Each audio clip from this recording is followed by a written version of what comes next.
Well, we have another question here. Question 8. The question says that the graph of f of x equal to negative x to the power of 3 plus 13x plus 12 is sketched below. A, B, and D are the x-intercepts of f. C is the y-intercept of f. Now, question 8.1 here. Let me just write it. Question 8.1 says write down the coordinates of C. Okay, C, as we can see here, C says it is the y-intercept. This one. I'm gonna write here question 8.1. Looking for the value C, y-intercept. Okay. It's easy to calculate this problem because C is just the constant term of the cubic function. So the coordinate of C will be 0, 12. So this will be C will be C is just 0, 12. Okay, the constant term of a function determine the y-intercepts. Okay, it means when x is equal to 0, this will fall, and then we're left with 12. Now the following question is question 8.2. Question 8. Question 8.2. The question says calculate the coordinates of A and B. Well, let's see. A here and then B are the x-intercepts of the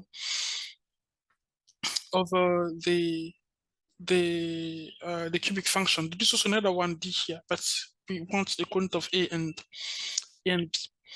So how can we do that? So we're looking for the coordinate of point A and the coordinates. Okay, being the x-intercept, it means that y is equal to 0. Okay, and then B also like that. Now, how can you do that? The x-intercept is when the y function equal to when the y value equal to 0. Okay, simply means that we're gonna make f of x is equal to 0. So the function f is like y equal to negative x cubed plus 13x plus 12. Now, making y equal to 0,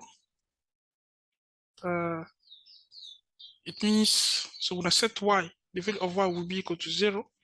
So this will be equal to 0 equal to negative x cubed plus 13x plus 12. Okay. Now we're gonna determine how can we solve this case. How can we solve a cubic function? Because here it's not a trinomial, even though it has like 3 terms here. But remember, look here, the exponent here is 3.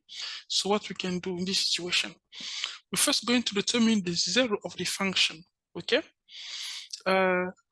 D here was given.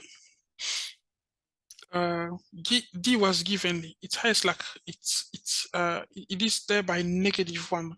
Okay, so meaning -1 is the 0 of the function. If we sub in -1 in this function, we're gonna get 0. In other words, we can write this function as we can solve it like by putting x like that. I wanna say x there, and then okay, not exactly that, but it means like if one of the intercepts is given is -1, we can write over here like x minus, okay, x plus 1 like this, because the reason is x plus 1 equals 0 means that x is equal to -1. That's the -1 we see here. So I can write one of the factor as x plus 1, and the other factor must be a quadratic. Must be a quadratic function. So it's going to be of the form ax squared plus bx plus c. Okay, because one of them is linear already. In order to have a cubic function, this must be a quadratic function here in the bracket. So it's going to be of this form. Now we need to determine then the value of A, B, and C. And how can we do that? We can do that by inspection. The fact that the leading coefficient here is -1. Okay, over here it's -1. Then I understand that over here, this must be a -1 also. Okay, so I can write -1 here, and this will be like 0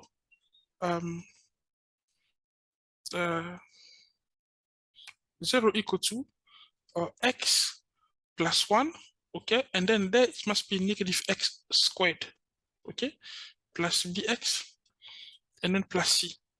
Now I need to find the value of b and c also. How can we do? If I times it out, okay, if I times this all out, I will get something like -x cubed. If I do x times x squared, and then x times b, x, and then x times c. So this makes -x cubed, and then plus bx squared, okay, and then cx. Now, if I do, now work out the the one here times -x squared, 1 times bx, and then 1 times c, and then this will make 1 times -x squared makes -x squared, and 1 times bx makes plus bx, and then plus c. Now, I need to look at the terms of x. In the terms of x squared, we have like bx squared and then -cx squared. I know that the terms of x squared is the one, okay, 13, yeah, though it's 13x, so not the terms of x squared. Let's have the terms that end with x. The terms that end with x are just cx and bx. So in other words, 13 here is equal to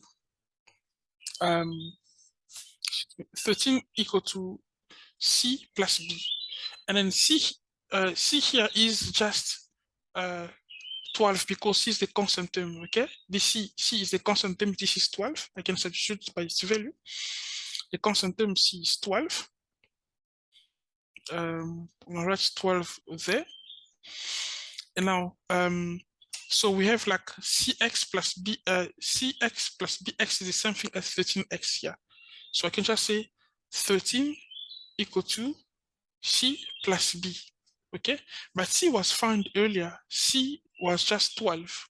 So we can just say 13 equal to 12 plus b. We can find the value of b if I move the 12 over. Maybe 13 minus 12 will be equal to b. Therefore,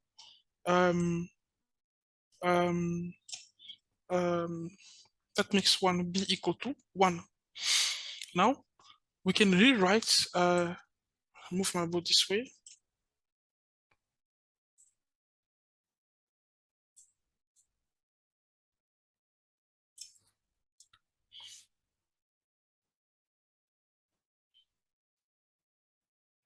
We can rewrite it as f of x, okay, no, not f, but 0 equal to 0 equal to x plus 1, open brackets, x squared, actually negative x squared, b is just 1 plus 1x, so I don't need to write 1x, I can just write x, and then c is 12, okay? Now, we can factorize this way, and then if this is equal to 0, it means that x plus 1 equal to 0, or negative x squared plus x plus 12 equal to 0. Now, we can solve this. Okay, if I times the whole equation by -1, so we can change. It's going to be x squared minus x minus 12 equal to 0. The same thing as saying I move all this on the left hand side, okay, to the right hand side, because it's going to be positive x squared, negative x, and then negative 12. Now we can solve this by factorization. And now look at the constant term, which is negative 12 here. All right, here, negative 12. Now the factors of negative 12 are 1 and 12, 2 and 6, 3 and 4, etc. Now look at share the coefficient is negative 1. Okay, I'm gonna look at for which couple in the list here of the factors of 12, which will make a sum equal to negative 1, negative 1. Now let's see. Not this, not that, but 3 and 4, yes, if we have like a positive 3 and a negative 4. So because you see 3 minus 4 makes negative 1, and then the product here, positive 3 times negative 4 makes negative 12. So over here we can write, sorry about this. This will be, I can put x in the bracket like that, and then close bracket, open bracket like that, close bracket equal to 0. Now over here, I'm going to put in place plus 3 minus 4. That will make x is equal to negative 3 or x is equal to positive 4. Now the value of a and b are negative 3 and 4. So therefore, a is negative 3, 0, and then b is 4, 0. So these are the values of a and b.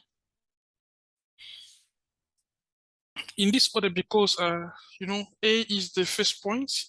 If you look at the diagram again, it's first a and then b. So a is negative 3, and then because a lies on the negative side of the x-axis, and then b is on the positive side. So a is negative 3 here, and then that's positive 4. Good. Let's see. The next question is question 8.3.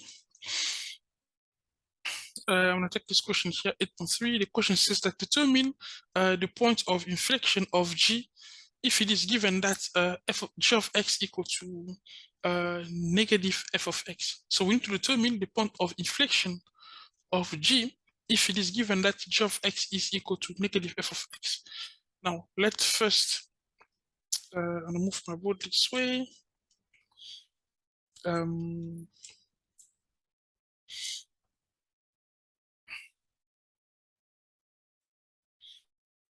8.3. So we're looking for the points of inflection of G.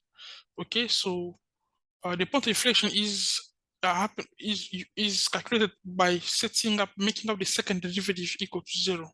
Okay, and then it is also given that g of x equal to negative f of x. Now we have f of x equal to, we had f of x equal to x to the power of 3 minus 13x, and then plus 12. Let me double check.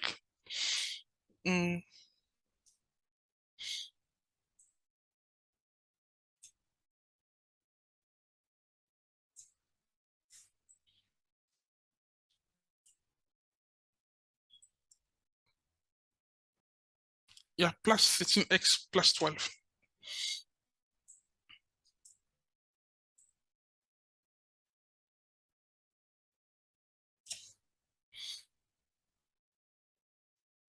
It was negative here, and then plus 13x plus 12. Now, if that's f of x, therefore, negative f of x would be equal to what? It means we're going to change the signs of each term here, or times the whole function by negative. So this will become positive x cubed, and then negative 13x and negative 12. Okay, so that's g of x. G of x is like y equal to x cubed minus 13x minus 12. Now we're going to differentiate because we're looking for the second derivative. Let's first do the first derivative. G prime of x will be equal to, you know, when you differentiate, we're going to apply this formula. We're going to differentiate each term of the function by using the formula ax(n) derivative will be equal to n times a times x to the power of n minus 1. So in this situation, a is just 1. A is 1, n is 3, okay? So this will be 3 times 1 times x to the power of 3 minus 1 minus, okay, over here 13x, x has the power of 1, so it's going to be like 1 times, 1 times 13 times x to the power of 1 minus 1, and then the derivative of any constant, is just 0. So over here, we're just going to say plus or minus 0. And then the first derivative will be then 3x squared, okay, minus 13 because 1 minus 1 here is 0, and then x to the power of 0 is just 1. So like -1 times 13 times 1, that makes -13. That's the first derivative. Now let's do the second derivative. G. I meant to write here the first derivative. It was G prime. So G prime prime or G second will be applying the same formula over here. Excuse me. Over here we will so a is 3 and then n is 2. So this will be like 2 times 3 times x to the power of 2 minus 1 minus 0, and then that makes what 6x. Okay, now we're gonna see we are going to make 6, find the value. So we're gonna set this equal to 0 because g is second. Okay, the second derivative must be 0. If I sub there, by the value it is 0. This is possible. The point of inflection is when x equal to 0 as well, because if we divide by 6 both sides, get x is equal to 0. So the second derivative, this point of inflection is when x equal to 0. So it's when x is equal to 0. Thank you. And then the following question is question